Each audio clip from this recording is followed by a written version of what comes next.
안녕하세요. 충남 공주에서 그림 그린 여자 김영주입니다. 오늘은 2021년 7월 10일 밤입니다. 오늘도 어김없이 그림을 조금 그리고 책을 읽고 집으로 돌아가려고 합니다. 11시 조금 아직 안 된 것 같고요.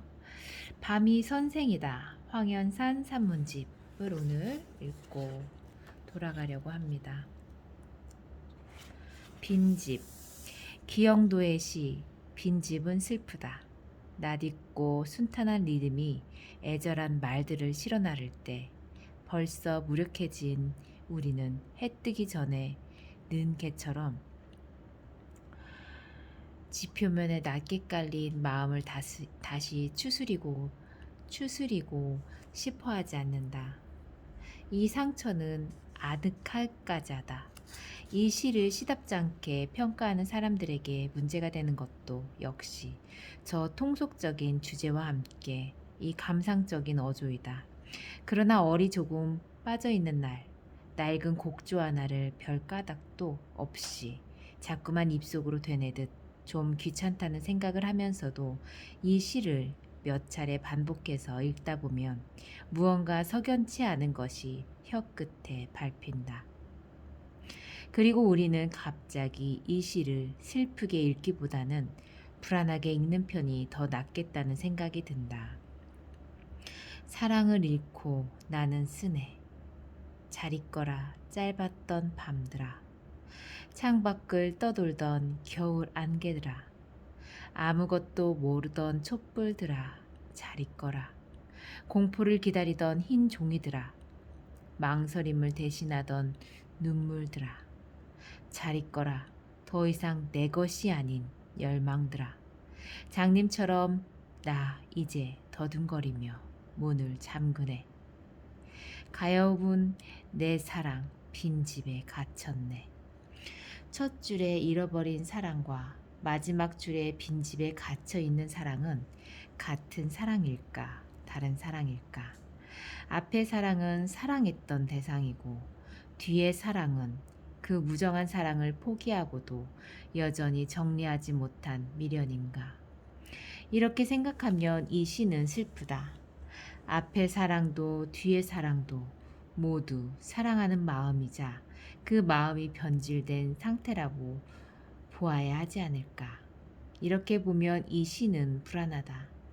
이 시의 주제를 뭉뚱그리고 있는 첫 줄, 사랑을 잃고 나는 쓰네를 또 어떻게 읽어야 할까? 한 여자의 사랑을 얻는 일이 이제 가망없음을 확인하고 그에 대한 감정을 기술한다는 뜻일까? 이렇게 생각하면 이 시는 슬프다. 아니면 사랑이 상실된 상태에서 나는 글을 쓰고 있네 라는 뜻으로, 다시 말해서 내 글쓰기를 지켜줄 사랑이 없음을 이제 나는 깨달았네 라는 뜻으로 읽어야 할까? 이렇게 읽으면 이 시는 불안하다. 이에 초점을 깨어진 사랑에 두어야 할까? 사랑 없는 글쓰기에 두어야 할까? 이것은 애절한 연애시일까? 아니면 불안한 글쓰기에 대한 글쓰기의 시일까? 그러나 결국 같은 이야기가 될 것 같다. 사랑이라는 말에 어떤 철학적 미학적 함의가 있다고 하더라도 그 사랑을 구체화하는 뮤즈가 반드시 멀리 있는 것은 아니다. 한겨울 밤도 짧다고 생각하며 뜬 눈으로 지새워 쓰는 한 시인의 글이 이를테면 말라름의 바다의 밑붕이 일부인 어느 것도 눈에 비치는 낡은 정원도 바다에 젖어드는 이 마음 붙잡을 수 없으리. 오 밤이여, 백색이 지키는 빈 종이 위 내 등잔에 황량한 불빛도 같은 시구의 잔영 아래 문학사적 대하의 변두리 강물에 수줍게 발 적시며 쓰는 그의 글이 모두 다 연애 편지일 수는 결코 없겠지만 그 가운데는 연애 편지도 들어 있었을 것이다. 아니 어쩌면 시인은 제가 쓰는 글이 세상에 어떤 진실과 드자비를 한다 하더라도 그것이 한 사람에게 바치는 연소로서 성공할 때 가장 높은 가치를 누린다고 믿었을 수도 있겠다. 그 사랑은 깨어졌고 글쓰기의 진정한 열망은 이제 그에게서 불길을 낮추었다. 시의 수호천사는 사라졌으며 그의 글을 세상과 연결시켜 줄 것은 아무것도 없다. 그의 시는 높은 세계관, 낮은 세계관, 세계와의 내통엔 더 이상 가망이 없으며 그의 마음은 바깥 세상의 어떤 풍경과도 조응하지 않는다. 열기 없는 열망은 메마른 말들 속에 갇혔다.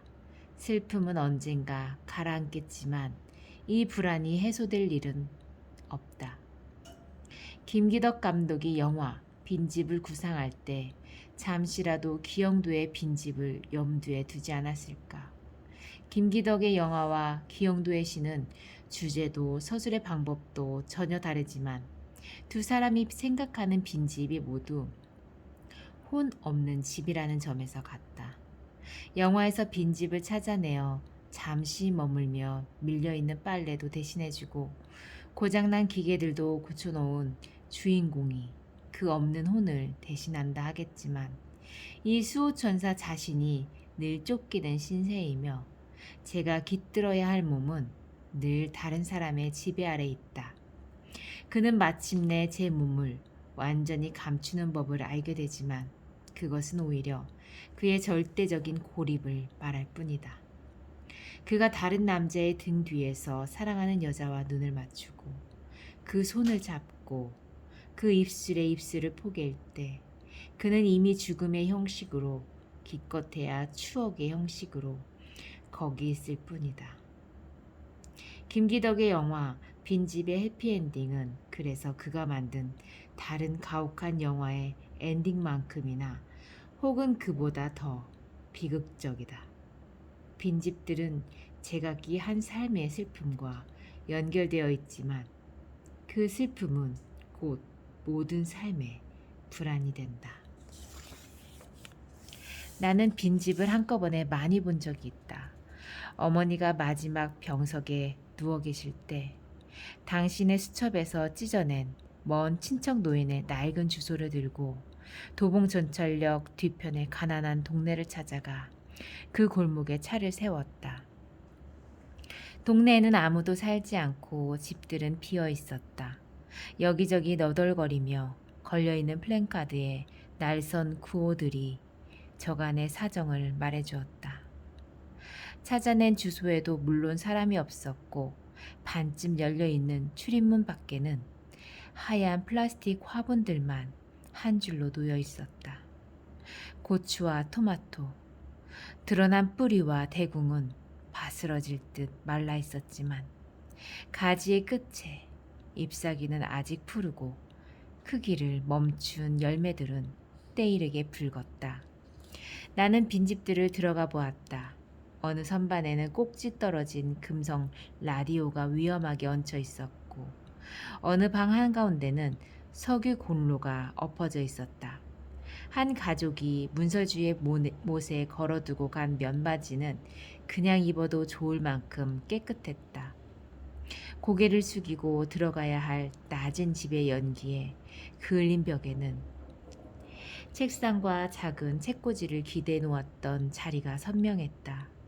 그 위에 하루 일정을 빡빡하게 짠 시간표가 있었고 더 위에 앞정으로 붙인 하얀 도화지 위에는 한 남자의 8월이라는 뜻의 토막 영어가 어디서 온 말일까.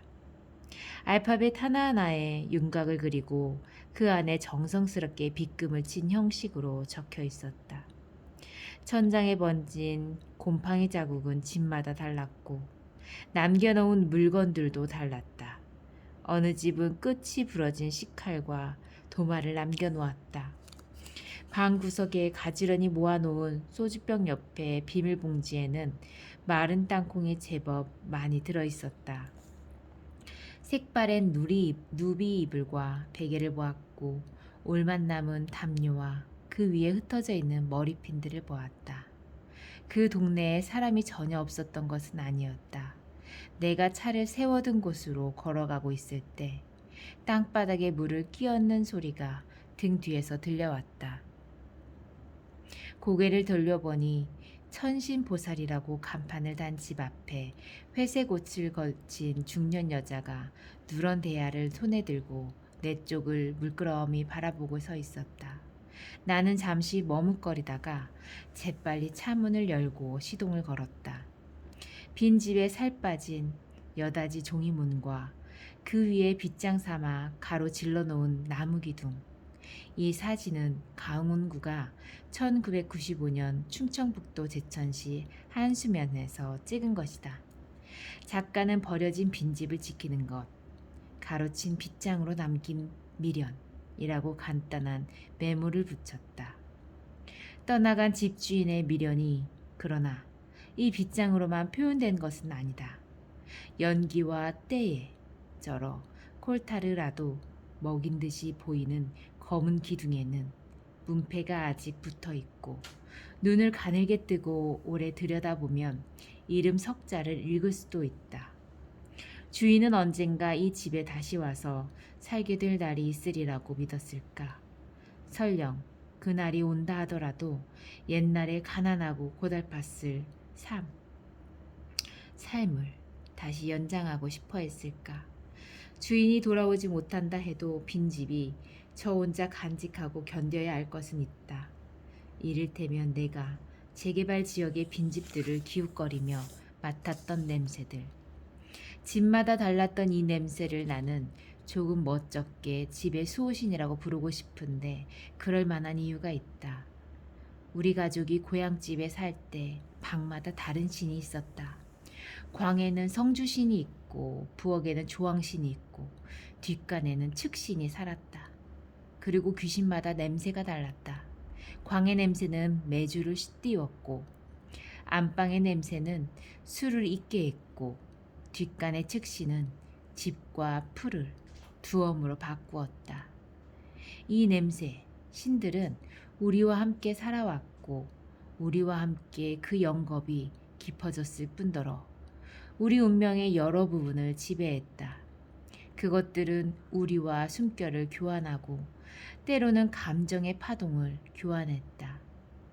그것들은 우리의 고독한 몸을 세상의 만물과 이어주는 연통로이며 그렇게 맺어온 관계의 흔적들이며 세상과 사랑을 나눈 내력들이며 우리 마음속 깊은 곳에 남은 기억의 시간들이었다. 산골 마을의 가난한 주인은 자기가 살던 집을 떠나며 그 가난한 살림살이야 한나절의 등짐으로도 다 나을 수 있었을 터지만 그 기억의 시간들은 가로지른 빗장에 대못을 박아 감금해 두는 수밖에 다른 방도를 찾을 수 없었다. 사람이 살던 시간들은 기영도의 가엾은 사랑처럼 빈집에 갇혔다. 그러나 나는 지금 슬픔을 말하는 것이 아니다. 강운구의 사진에서 한낮의 햇빛이 오른쪽 기둥에 붙은 문패의 꼭대기 근처에서 왼쪽 하단까지 빈 벽과 우중충한 창을 사선으로 가로질러 화면 전체를 조금 불균등하게 양분하고 있다. 이 햇살 때문에 빈집의 고적감은 더욱 두드러지는 것이 사실이지만 이 황량함은 가령 에드워드 호퍼의 어느 그림에서 바닷가 휴양지의 빈방에 무심한 사선을 그리며 쏟아지는 강한 햇빛에 그것처럼 끔찍하지 않다. 예의 문패와 함께 빈 회벽에 난 작은 금들과 함께 그을릴 대로 그을린 기둥들과 함께 떨어져 나간 문살들과 함께 댓돌에 흘러내린 시멘트 자국들과 함께 저 햇빛의 효과를 완화시키는 기억의 수호신들이 아직 거기 몸붙이고 있기 때문이다. 호퍼의 끔찍한 빈방에는 사람도 없지만 삶의 기억도 없다. 바닷가 빈방의 창문들이 모두 열려 있는 것처럼 거기에는 갇힐 것조차 없다. 아니, 달리 말해야 한다. 덜 끔찍하다는 것은 사실 더 끔찍하다는 말이다. 봉천동의 마지막 작은 집이 허물어지고 정릉의 고층 아파트들을 둘러싼 원주민촌이 이주를 마저 끝내기 전까지는 저 빈집의 두터운 빗장이 다 삭기 전까지는 우리가 제사상 앞에서 올리는 절이 아직 허망하지 않다. 그러나 없는 신에게 절을 하는 것보다 없어질 신에게 절을 하는 것이 덜 끔찍하다고 말하기는 어렵다. 불안은 슬픔보다 더 끔찍하다. 밤이 선생이다. 황현산 산문집 읽었습니다. 감사합니다.